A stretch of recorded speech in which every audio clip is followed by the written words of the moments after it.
For years, whispers have echoed through the gospel world, but now, the silence is breaking. What really happened between powerhouse vocalist Leandria Johnson and the legendary Bishop T.D. Jakes? Was it just a clash of spiritual visions, or something the church desperately wanted to keep hidden? This isn't gossip, this is a deep, uncomfortable truth that's finally rising to the surface. Insiders are speaking out. The cryptic interviews, the emotional outbursts, the sudden shift in Leandria's tone, all of it points to a fallout far more explosive than anyone imagined. And once you hear what's been uncovered, you won't look at gospel music or its biggest leaders the same way again. Something unsettling has been brewing beneath the polished surface of the gospel world, and now it's bursting into the spotlight.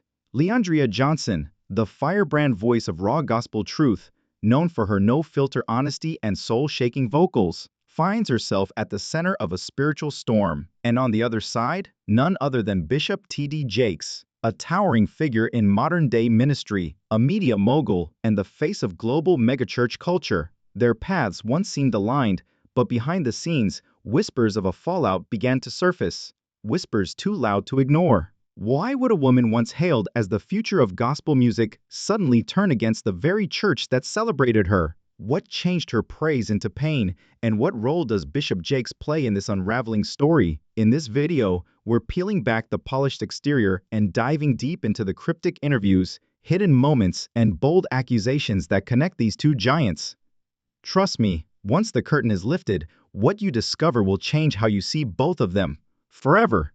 We're looking below the headlines and gospel blogs to investigate the truth behind everything from Leandria's emotional outbursts to her venomous criticism of church hypocrisy to T.D. Jakes' meticulously manicured public persona. And just when you think you have it all worked out, listen to what gospel music industry insiders have to say about a backstage altercation that might have set it all off. The reach of this narrative will astound you.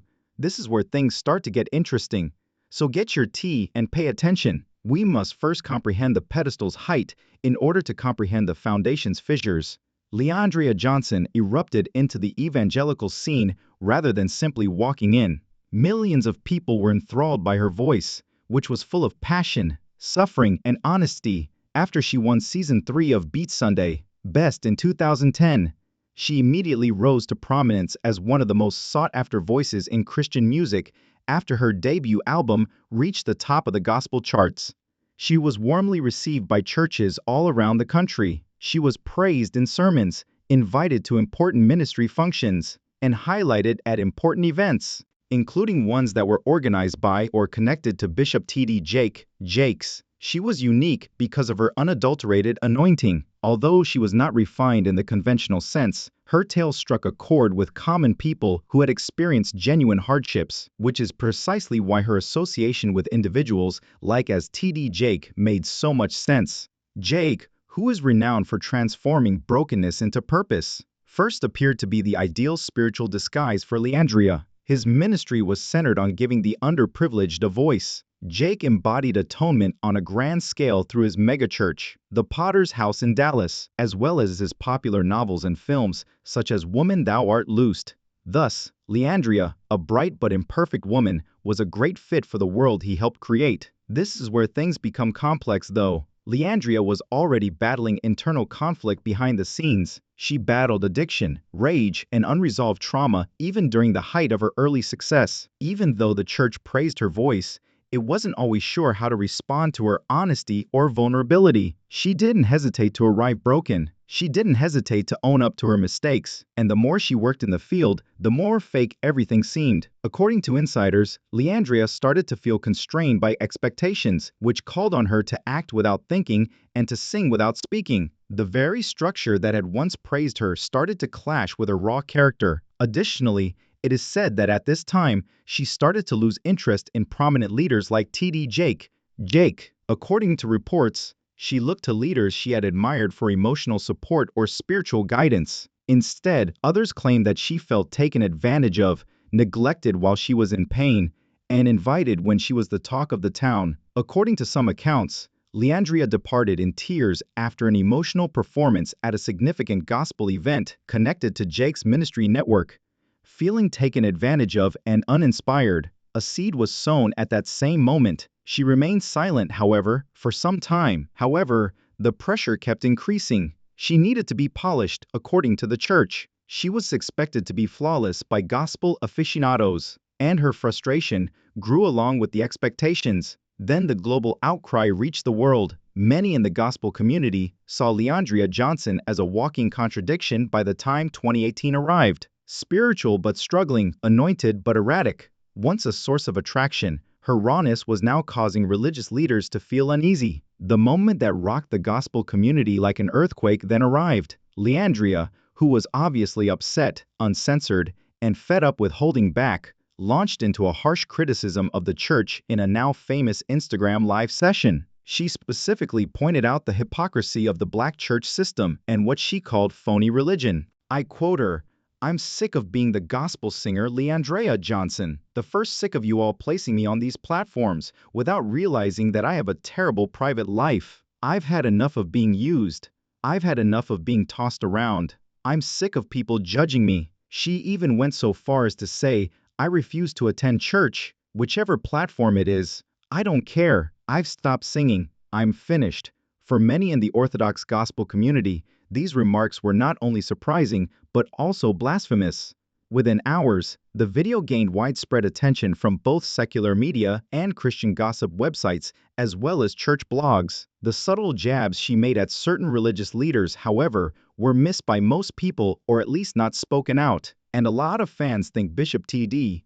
Jake was one of them. Leandria made numerous references to large church leaders, individuals who only want you when you can sing for them, and people who preach one thing on stage and do another behind the scenes, even though she never specifically mentioned his name. That struck a new chord, and fans who were already dubious about the way religious organizations handle their celebrities began to speculate right away. Even film of Leandria performing at Jake's events, such as Mega Fest, where her soul-stirring voice opened large sessions, was patched together by some. After her public unraveling, she was never seen on those platforms again. What changed then? Later, Leandria acknowledged that she felt abandoned when she needed genuine assistance by the gospel industry, including prominent church leaders she had formerly admired. She asserts that they separated themselves in order to save their brands rather than attempting to help her. She spoke with brutal honesty. "You don't love me, even if you all adore my gift." For anyone watching who has ever been recognized for their brilliance while their suffering goes unnoticed, that struck a deep chord. The part they don't want you to know is this. Since then, other gospel insiders have come out to confirm that some ministries blacklisted her following her outburst, discreetly canceling events, severing cooperation, and refusing to openly identify with her name. According to insiders, Jake's team was unhappy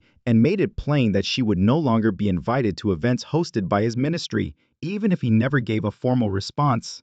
However, they were mistaken if they believed that putting her on hold would make things more peaceful. Leandria remained vocal. She intensified her efforts. In subsequent interviews, she made it apparent that she was fed up with the church exploiting broken people to generate millions of dollars, then discarding them when they didn't fit the mold. She alluded to being taken advantage of and to being surrounded by people who kept quiet in secret but smiled in public. Then the fans began to pay attention. "I Support Leandria" started to gain popularity on Instagram and Black Twitter. Individuals started telling their own tales of being taken advantage of, thrown away, or condemned by the same organizations that were supposed to help them. What relevance does this have to Bishop T.D. Jake then? More than you may imagine. Leandria's public disintegration was by this point more than a personal crisis. It had turned into an institutional and religious dispute. The gospel industry was in a difficult situation, especially those associated with prominent ministries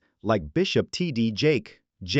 They couldn't deny Leandria's effect, on the one hand. Her frank honesty, on the other hand, put the modern megachurch's carefully manicured image in jeopardy. Bishop T.D. Jake stood in the center of it all. He had previously received accolades for his embrace of transparency and for transforming the suffering of black women into popular movies and best-selling sermons. However, Jake remained silent as Leandria's tirades started to circulate. No outreach, no defense, no public statement, at least not in the public eye. That quiet said more than words could. There were intense internal debates on whether Jake should reply to Leandria or even admit the situation. According to those close to the Potter's House ministry, According to reports, some in his inner circle told him not to become involved at all, out of concern that even the slightest suggestion of conflict may get out of hand, or support Leandria's accusations of church hypocrisy and desertion. This is far more illuminating, though. Following the incident, a number of gospel musicians, some of whom had performed on stages with both Jakes and Leandria, saw an unmistakable change. Silently, doors closed.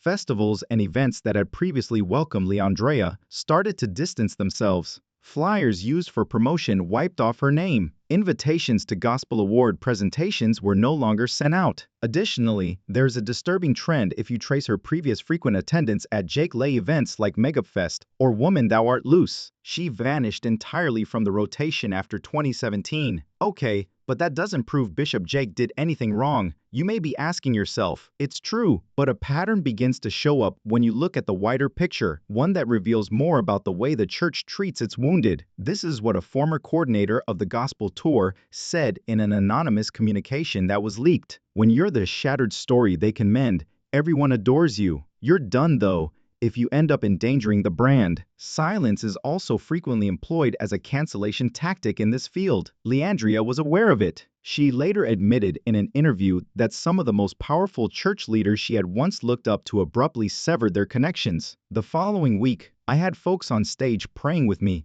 but they wouldn't pick up my phone. She said, "You preach restoration, but you only offer it when it's profitable." Because of their prior connections, as well as the fact that Jake's platform had previously used her voice to establish the mood before separating when she didn't fit the mold. Many fans think she was referring to him specifically. Even more damning, some people think that a particular sermon that TD Jakes gave in late 2018, in which he made references to immature spirituality, irresponsible lips, and people who mistake anointing for rebellion, was actually coded language meant to Leandria. The timing was too fortunate, and many interpreted it as a covert reproach, even though he never named her. Why, therefore, didn't he answer directly? Because the brand is protected by quiet. As a media tycoon and spiritual leader, TD Jake has always taken the long view. Narrative control is the foundation of his speaking tours, publications, performances, and empire. Everything may be at risk from a public feud,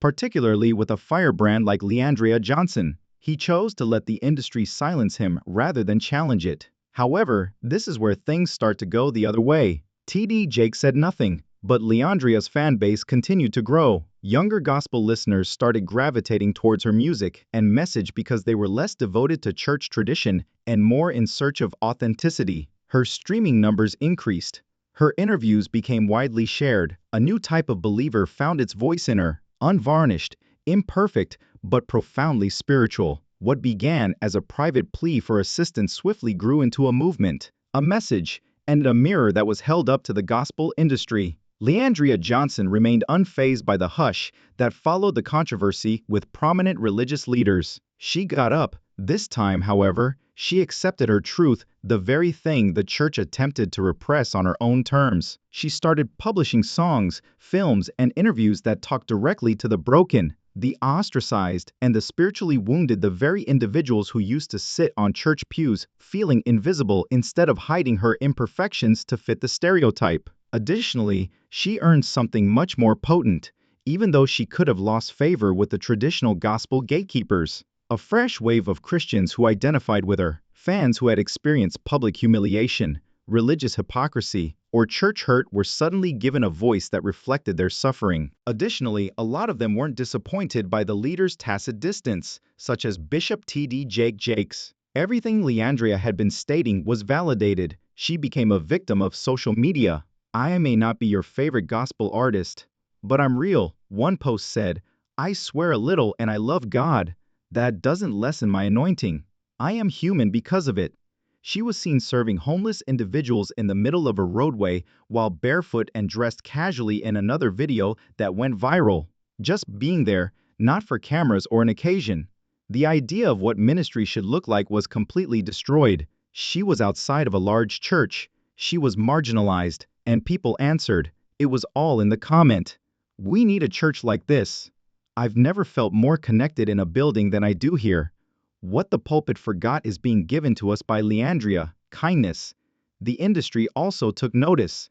her independent gigs began to sell out, particularly in cities with high black church attendance, even though she was no longer scheduled for bishop-led conferences or major award presentations. Why? Since they had grown weary of the performance, vulnerability was what they desired, and it was given by Leandria without any filter, disguise, or shame. Other gospel musicians started to speak up at the same time, some stealthily, some more audaciously. Singers who have struggled with religious demands, such as Kara Shear, Tasha Page Lockhart, and Tonex, who's now belayed, started subtly endorsing the freedom Leandria stood for. What's even more potent is this. A fan asked Leandria if she would ever think about going back to a Bishop Jacob platform during an emotional Instagram live in 2019. In response, she said, "I don't hate anyone, but I won't return to any space where my suffering is disregarded. Instead of standing on a stage and being hushed, I would much rather sing in a corner and be heard."